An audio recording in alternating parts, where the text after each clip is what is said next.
So, you've heard about the money that I've been making on my midterm rentals, and you're wondering if I can do the same for you. Well, stick around to the end of this video and we'll answer that question for you. But first, a little deep dive to give you an overview of what a midterm rental is, how you can make money doing it, who's renting these, and what it's going to take to get your property ready to help you decide if this is the next opportunity for you. Midterm rentals have soared over the last few years since COVID because we're seeing more people working remotely, traveling nurses at so many locations, and a lot of industries that are now forced to hire outside of their geographical area and bring people in for short-term, several-month contracts and get them to work. Well, all of those folks have to go somewhere, and maybe they can be paying you for where they go. So first off, what is a midterm rental? It is a renter who is going to come and stay in a property generally between 30 days and 6 months. Anything longer than that, we would call them a long-term renter, and anything shorter than that, it's a short-term renter. So these midterm renters, they are often traveling nurses, at least in my market. So how do you decide whether or not your property is right to be a midterm rental? Now, this could be a spare bedroom that you're interested in having what feels like a roommate come and live in your home and pay a portion of your rent, a portion of the utilities, and stay in that space. That could be a rental house that you currently have that you think you could maximize and get more money out of if you had it be a midterm rental. So these folks are professionals. They have shorter term contracts. And where are you going to find them? That's the number one question that I get asked. First of all, we've got to decide if there's a market for your property. If you're wanting to specialize in midterm rentals that are for nurses, traveling nurses, you want to be within a mile, basically walking distance of a hospital or another facility that hires traveling nurses. If you just happen to be within several miles, some of these folks come and they don't even have cars with them. So it is ideal, not only because they work really long hours and they don't want to have to commute back to their home, but also because many of them don't even have the transportation. So they're paying for Uber rides every time they have to go to work. And so all of that factors in to what they're willing to pay. Now, how nurses are paid is kind of important to know. So nurses get paid X amount of dollars as their salary, and then traveling nurses are given a per diem, and this per diem is generally taxed differently or it's not taxed. So let's say, to make up fake numbers, that they're getting $5,000 a month to be a nurse, and that gets taxed, and so they walk away with $3,500. But then they have a per diem that covers their rent, food, utilities, and it's $3,500. Now they're able to double their income and being able to travel. So they might keep their house or their apartment where they live and pay for it. And then they move into the city that they're working in for a short period of time. Generally, their contracts are between 8 and 12 weeks if they don't do an extension, and they pay to stay in those places. Well, of course, they don't want to spend all of the $3,500 on that room for rent, because then they wouldn't have any benefit to traveling, because they certainly aren't getting much of a vacation when they're working 60, 70 hours per week where they're at. So a flat fee, generally in our market, it could be anywhere from $800 to $1,500 per room, but you're going to do some research and I'll tell you how in a minute. So they're going to pay that flat amount, and it's going to include their utilities and their rent. I recommend, after all the research I've done, Furnish Finder is the best place to start your research. Hop onto Furnish Finder and start to see if there are a fair amount of midterm rentals in your area. Feel free to reach out to all of those folks. You can set yourself up a profile as if you were a traveling nurse, and you can ask them questions. I tend to find in the midterm rental industry, some people, sure, they're not going to want to necessarily tell you how the sausage is made and how they're making so much money. But in my experience, if you reach out to people and you say, hey, I'm thinking about starting a midterm rental, and if I come across a nurse who's not a right fit for my midterm rental, can I send them to you? most of the time, midterm landlord to midterm landlord, we're going to tell you yes. And that's where you're going to start asking your questions of these other midterm landlords. How often are they empty? What are the types of folks that they're getting? Are they all from the local hospital? Are they from surgery centers or maybe other state hospitals that are nearby to where their location is?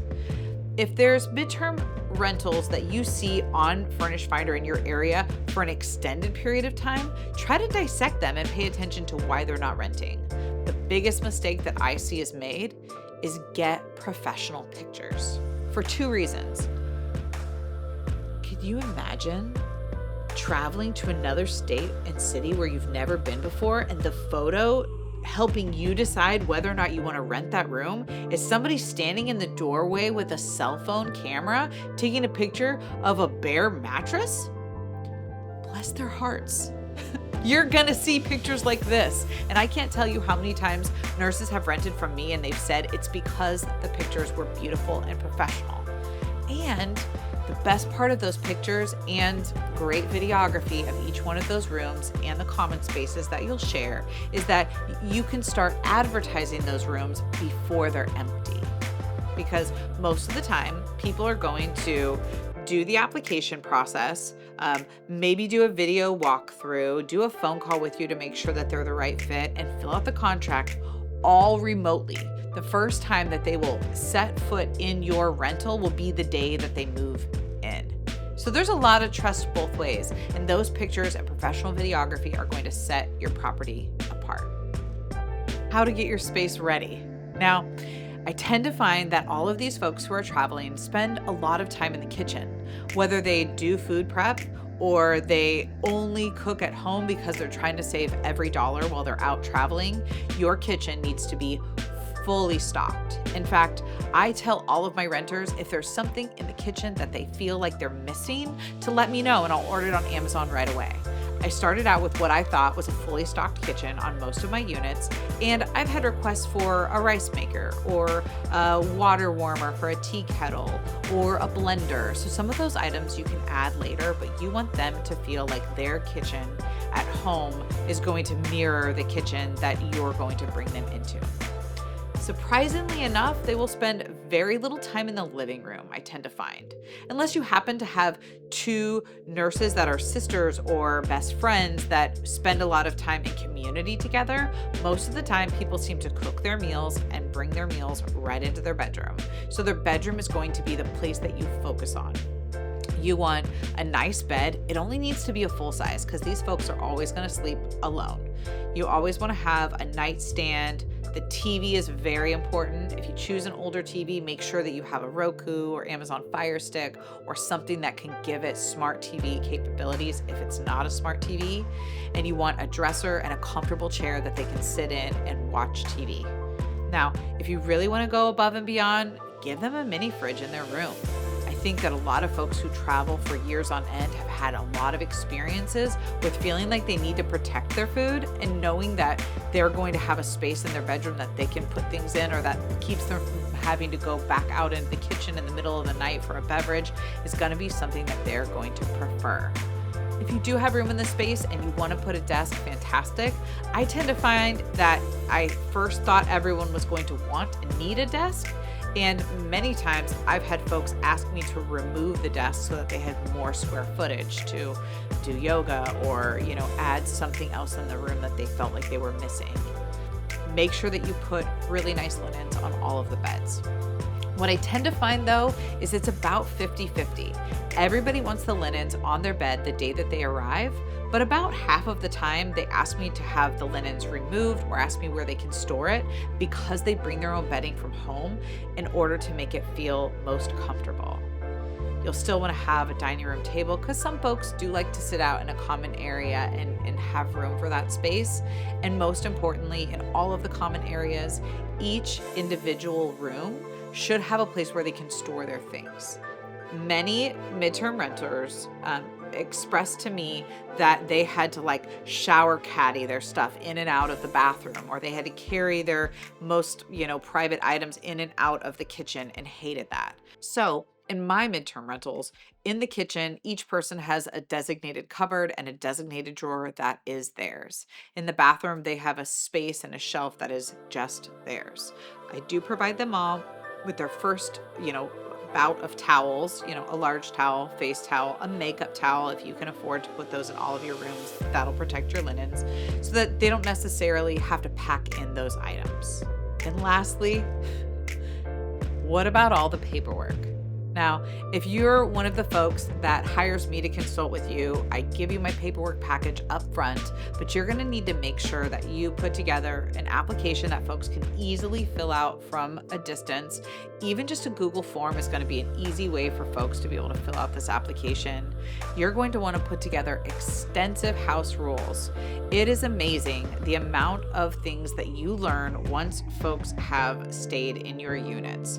It is amazing that you have to make a list of all the things you can't flush, but common sense is only as common as people are.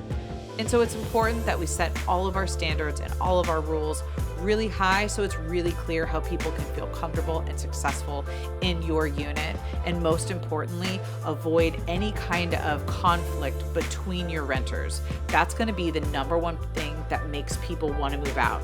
Either they're uncomfortable or they have conflict. So I highly recommend that when people move in, you tell them if they have any conflict with any other renters to come to you with that conflict. Most importantly, because you can look at the rules and decide if you need to add a rule, or you can tell them that's not something that's covered within the rules. If unit number 2 wants to be, having a public conversation sitting in the living room and it's loud and it's at 9:30 in the morning, well, that's not inside or outside of the quiet hours that you may or may not have.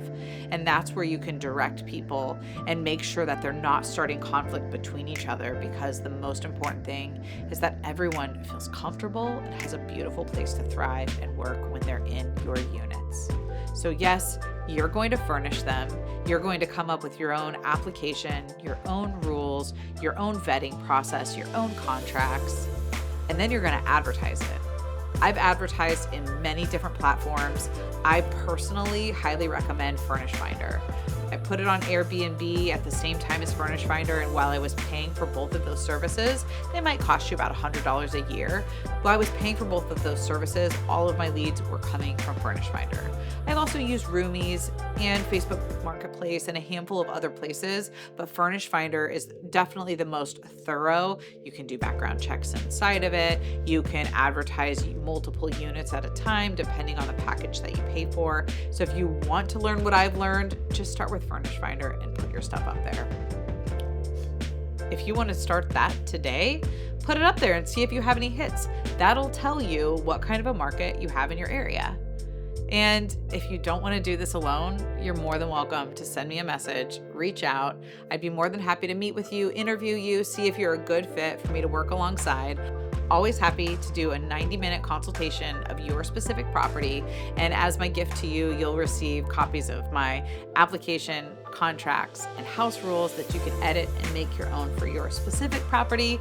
And as always, if you like content like this, you want to learn more about real estate and how to grow your business, like and subscribe so we can hang out a little bit more.